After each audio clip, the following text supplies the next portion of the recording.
Like any other relationship, your trust really has to be built in God. And I'll just use my testimony just kind of as a witness to you.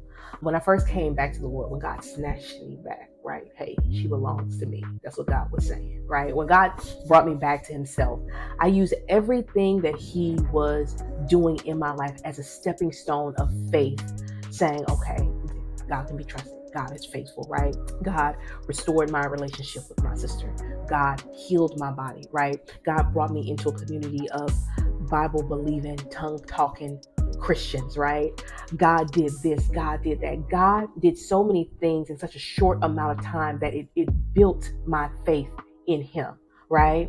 Just like Joseph, right? God can sometimes give you a dream and it seems like you're almost going backward before you go forward.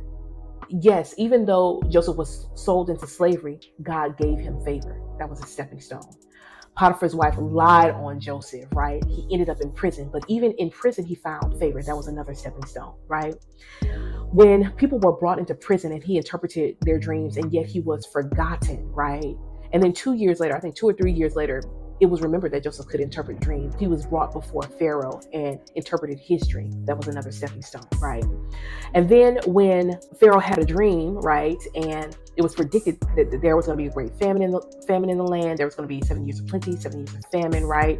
And he was put in charge of everybody, right? He was only second to Pharaoh in power. That was another stepping stone, right? So it's taking those moments of you seeing God being faithful in your life and remembering. We see so many scriptures in the Old Testament where God told them to make stones, right? So they could remember the faithfulness of God. Because remember, at all times, your enemy is trying to get you off the path of life. How do you stay on the path of life? You remember the things that God has done.